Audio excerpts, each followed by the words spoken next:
না, এই শাড়িটার সাথে চশমা পরে মোটেই মানাচ্ছে না। চশমাটা খুলেই ফেলি। চশমা খুলে কি হলো, চোখের নিচে এত ডার্ক সার্কেল আর গর্ত ভিজিবল। দেখো তো এইবার শাড়িটার সাথে লুকটা কেমন লাগছে। আর এই লুকটা টিউটোরিয়াল চাও কি করে চটজলদি এইরকম একটা মেকআপ করবে, তো দেখে নিও পুরো টিউটোরিয়ালটা। একটু লং, কিন্তু সব ডিটেলসে আমি তোমাদের সাথে শেয়ার করেছি। প্রথমেই আমি এখানে একটা লেন্স পরে নিচ্ছিলাম। আর আমার না লেন্স পরতে একদমই ইজি, খুব একটা কিছু অসুবিধাই হয় না। এমনকি মাঝে মাঝে তো মাঝে মাঝেই আমার চোখ দিয়ে জল বেরোয়, বেশিরভাগ টাইমে জল বেরোয় না। তো লেন্স পরে নেওয়ার পর এখানে আমি একটা ওয়েট ওয়াইপস দিয়ে আমার ফেসটাকে সুন্দর করে ক্লিন করে নিয়েছি। দেন আমি ডেলি যে টোনারটা ইউজ করে থাকি, প্লামের গ্রিন টি টোনার, সেটা আমি অ্যাপ্লাই করে নিয়েছি ফুল ফেসে। এটা যেহেতু কোনো স্প্রে অপশান নেই, তাই হাতে নিয়ে সেটা আমি অ্যাপ্লাই করে নিয়েছি। দেন আমি একটা ওয়াটার বেসড ময়শ্চারাইজার ইউজ করেছি। এটা ডট অ্যান্ড কিয়ের ভিটামিন সি ময়শ্চারাইজার, ভীষণই ভালো, তোমরা ইউজ করতে পারো। আর তারপর যেহেতু গরমকালে একটু সেজে কোথাও গেলেই সবচেয়ে বড় ভয় যে মেকআপটা যদি গলে যায়, তো তাই জন্য ইউজ করে নিয়েছিলাম অ্যাফ্লেয়ার্সের ম্যাজিক ড্রপ। তোমরা যে কোনো ম্যাজিক ড্রপ ইউজ করতে পারো। আর দেন এখানে আমার ডার্ক স্পটগুলোকে চাপা দিয়ে নিচ্ছি একটা কনসিলারের সাহায্যে। এখানে আমি ইউজ করেছিলাম daily life forever 52 concealer, shade হচ্ছে 3। তো তোমরা এটা ইউজ করতে পারো, তোমাদের কালার কারেকশানের জন্য ভীষণই ভালো এই কনসিলারটা। তো হঠাৎ করে আমার মনে হলো আজকের মেকআপটায় কোনো ফাউন্ডেশন ইউজ করব না, শুধুমাত্র কনসিলার দিয়েই কমপ্লিট করব। আমি তো নর্মালি শুধুমাত্র আগের স্টেপটা আগের কারেকশানটা করেই কম্প্যাক্ট পাউডার ইউজ করে নিই, কিন্তু তোমাদের সাথে শেয়ার করব, তাই আমি যে কনসিলারটা দিয়ে হাইলাইট করতাম সেই কনসিলারটা অ্যাজ আ বেস আর হাইলাইট সবই ইউজ করে নিয়েছি। একটু করে অল্প করে নিয়ে ফুল ফেসে সেটাই ব্লেন্ড করে নিয়েছি। আর সেটা ছিল প্যাকেজ স্পটলাইট কনসিলার। তো এর থেকে বেশি মেকআপ আমি একদমই পছন্দ করি না নিজের ক্ষেত্রে। আমি খুব ট্রান্সপারেন্ট মেকআপ পছন্দ করি, তাতে যদি আমার কিছু ডার্ক স্পট ভিজিবলও থাকে তাতেও আমার ক্ষতি নেই। কিন্তু মুখে মুলতানি মাটি বা ফেস প্যাকের মতো মেকআপ আমি একদম পছন্দ করি না। তো এরপর আমি মেকআপটাকে খুব সুন্দরভাবে সেট করে নিচ্ছি একটা কম্প্যাক্ট পাউডার দিয়ে। এটা হচ্ছে ম্যাকের স্টুডিও ফিক্স কম্প্যাক্ট, আমি ইউজ করছি শেড নাম্বার 40। আমার 40 শেডটাই ঠিকঠাক যায়।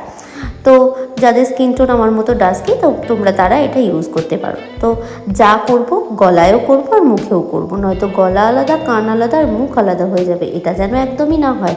তারপর এখানে আমি আমার আইব্রোটা করে নিচ্ছি। আমি কখনোই আইব্রো প্লাক করি না, জীবনে একবারই করেছিলাম, ওটাই লাস্ট।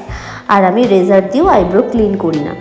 তো এখানে আমি একটা আইব্রো ফিলার দিয়ে, অ্যানাস্টেসিয়া বেভারলি হিলসের আইব্রো ফিলার দিয়ে আইব্রোটা জাস্ট একটু কোম্ব করে নিলাম। আর দেন একটা আইব্রো কেক পাউডার দিয়ে একটু ফ্রন্ট পোর্শন আর লাস্টের দিকটা ডিফাইন করে নিলাম। দেন সেম কনসিলারের সাহায্যে আই বেস করে নিয়ে সেম কম্প্যাক্ট পাউডার দিয়ে আই বেসটাকে আমি সেট করে নিলাম। এরপর ভাবছিলাম কি আই মেকআপ করব। আইশ্যাডো প্যালেটও আমি বার করিনি। তো আমি কি করেছিলাম, যে কন্ট্রোর প্যালেটটা আমার বার করা ছিল সেটা দিয়ে আই মেকআপটা করে নিচ্ছি। তো এটা প্যাক স্পটলাইট কন্ট্রোর প্যালেট। এটার মধ্যে যে সবচেয়ে ডার্ক কন্ট্রোর শেডটা আছে সেটা আমি একটা ফ্লাপি ব্লেন্ডিং ব্রাশের সাহায্যে নিয়ে আমার লিড পোর্শনে ক্রিজের নিচের অংশটায় অ্যাপ্লাই করে নিলাম। আর দেন ক্রিজ থেকে তার উপর দিকে হালকা করে ব্লেন্ড করে দিলাম। আর সেম কন্ট্রোর প্যালেটের যে সবচেয়ে হালকা কন্ট্রোর শেডটা আছে সেটা দিয়ে তার উপরের অংশটা ব্লেন্ড করে দিলাম।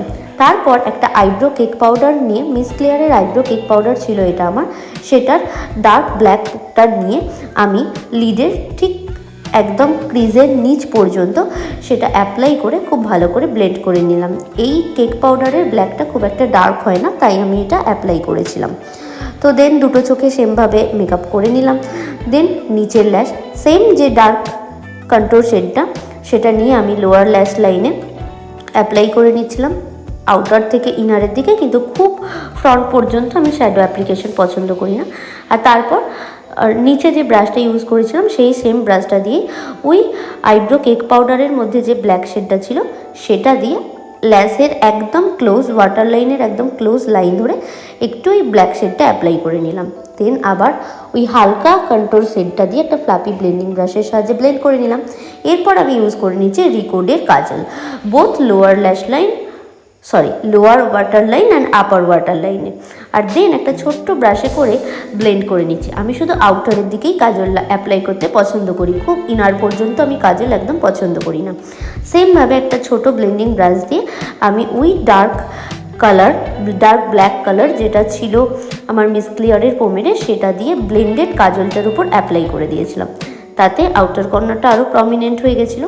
আর দেন মাস্কারা অ্যাপ্লাই করে নিয়েছিলাম মেবলিনের। আর তারপর এখানে আমি কন্ট্রোল করে নিচ্ছি। আমি কন্ট্রোল খুব একটা বেশি করি না, নর্মাল মানে যখন আমি সাজি আমি শুধু ব্লাশটাই অ্যাপ্লিকেশন করি, কিন্তু তোমাদের সাথে শেয়ার করব বলে আমি একটু কন্ট্রোল করে নিয়েছিলাম। আর এখানে আমি ইউজ করেছিলাম প্যাকের স্পটলাইট কন্ট্রোল প্যালেট, যেটা দিয়ে আমি আই মেকআপ করলাম সেটাই। আর দেন ইউজ করে নিয়েছিলাম প্যাকের স্পটলাইট ব্লাশ প্যালেটটা। এই ব্লাশ প্যালেটটা আমার ভীষণ পছন্দ, বা যে ব্লাশ প্যালেটে কি বলবো শিমারি ব্লাশ যেটা থাকে, ইলুমিনেটিং ব্লাশ, সেই ব্লাশটা আমার বেশি পছন্দ ম্যাট ব্লাশের থেকে। তো দেন ম্যাকের উড ডার্লিং হাইলাইটারটা আমি অ্যাপ্লাই করে নিয়েছিলাম ভীষণ অল্পভাবে। হাইলাইটার লাগিয়েছি এইভাবে চকচক করা আমার ঠিক পছন্দ নয়, একদম স্কিনের সাথে মিশে থাকবে সেরকমই আমার পছন্দ। দেন আবার ব্রাশটা দিয়ে হাইলাইটারের লাইনটাকে একদম ব্লেন্ড করে দিলাম। দেন প্যাকের ফিক্সিং স্প্রেটা অ্যাপ্লাই করে নিলাম। তারপর আমি ভাবছিলাম কি লিপস্টিক লাগাবো। তো এখানে আমি লাগিয়ে নিয়েছিলাম এটা রেড কালারের লিপস্টিক। এটা ম্যাকের রুবি ফিউ সেট, আমার ভীষণ পছন্দের সেট। বাট আমি খুব একটা এতটা টকটকে রেড কখনো পরি না, ভিডিওতেই বলে পড়েছি।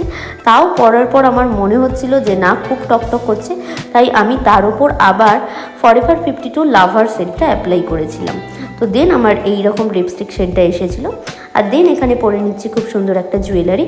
এই ড্রেস অ্যান্ড জুয়েলারিটা আমার নয়, এই ড্রেস অ্যান্ড জুয়েলারিটা একজন ডিজাইনার লাবণী ঘোষের ড্রিম কালেকশন পেজ। ভীষণ সুন্দর ড্রেস অ্যান্ড জুয়েলারি, তোমরা এটা তোমাদের শ্যুট পারপাসে ওর থেকে রেন্ট নিতে পারো।